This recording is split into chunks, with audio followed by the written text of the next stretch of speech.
আজকে মনে হচ্ছে আমাদের ছোটখাটো একটা কুরবানির আমেজের মতো গেল। তো একটা খাসি জবাই করা হয়েছে, সেখান থেকে আপনার মাথা টাথা পাটা হাবিজাবি নলি যা কিছু আছে আর কি, গরু কিংবা খাসির যেই জিনিসগুলো যেমন বর কলিজা পিঁপড়া নাকি আরো কি কি নাম যেন বলে, সো আমার এতগুলা নাম মনে নাই। তো যাই হোক, এত কিছু এগুলা সব আজকে নিয়ে আসছি বাসায়। আর আনার পর হচ্ছে আমি আর আমার এক বড় আপু, তো দুইজন মিলে এগুলো একেবারে ক্লিন করে তারপরে এই যে রান্না বান্না করলাম।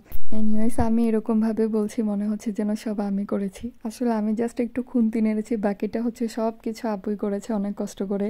আর আমার একটু নাড়াচাড়া করতে প্রত্যেকটা জিনিস ভালো লাগে, এই জন্য এগুলো করছিলাম। আর কাটাকাটির যে ভিডিও সেগুলো আমি কেটে দিয়েছি, কজ বলা যায় না পেজে আবার ভায়োলেশনস দেখা দিতে পারে।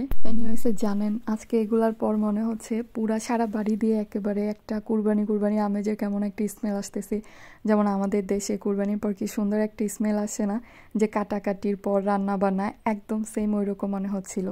আর এই যে এত বড় বিশাল হাঁড়িতে এগুলা হচ্ছে আপনার কলিজা পিঁপড়া, তারপর হচ্ছে তিল্লি আর কি, আমরা আঞ্চলিকভাবে যে নামগুলা বলি এক এক জায়গাতে হয়তো বা আপনারা এক একটা নাম বলতে পারেন, বাট আমি জানি না আসলে এগুলার শিওর যে কি নামগুলা বলে। তো যা যা নাম বললাম এগুলো সব একসাথে মিক্স করে হচ্ছে দেখেন এখানে আপু রান্না করছে, সাথে কিন্তু খাসির যে জিহ্বা সেটাও ছিল। আর আমার কাছে না মাংসর থেকে সবচেয়ে বেশি হচ্ছে এই পার্টসগুলো অনেক বেশি ভালো লাগে, সেটা গরু হোক কিংবা খাসি হোক। তো এই যে ফাইনাল লুকে হচ্ছে এটা আপু রান্না আর কি প্রায় শেষ পর্যায়ে, কি আর বলবো, এটা অনেক বেশি জোস ছিল।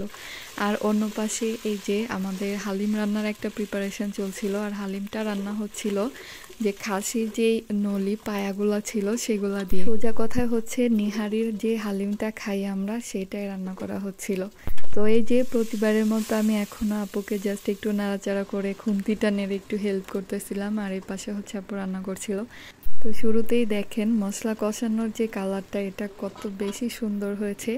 আর এখন আপু এই যে পায়াগুলা সেগুলো দিয়ে দিচ্ছে। খাসির যে নলিগুলো পায়া এগুলা কিন্তু এমনিতেই ছোট হয়, তো যাই হোক এগুলা দিয়ে দেওয়া হয়েছে। একটা কষ্টের বিষয় হচ্ছে যে এই দেশে বলতে না কি আমাদের যেটা ছিল না সেটা হচ্ছে যে চাপাতি দিয়ে আর কি এই পায়াগুলাকে কাটতে হয়, সেটা কাটতে পারি না, এই জন্য আমরা ভেতরে যে ক্যালসিয়াম এগুলো খেতেও পারি নাই।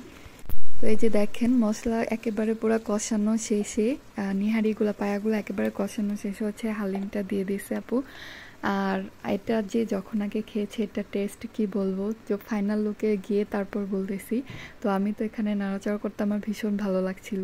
আমার যে কোনো কিছু রান্না করার থেকে যে মশলা দিয়ে যখন সুন্দর করে কালার করা হয় না, এটা খুবই ভালো লাগে আর কি, নাড়াচাড়া খুব ভালো লাগে। দেন এই যে পানি দিয়ে দেওয়া হলো, আর এখন হালিমটাকে সিদ্ধ করার জন্য আমরা এটাকে সুন্দর করে ঢেকে দিব। তার আগে আরেকবার আমি কয়েকবার একটু ভালো মতো নেড়ে দিচ্ছিলাম। অনেকক্ষণ নাড়াচাড়ার পর ঢেকে রেখেছি, ঢেকে রাখার পর দেখলাম যে কিছুটা ঝোল টেনে আসছে, এর মানে আর কি কিছুক্ষণ পরই হয়ে যাবে।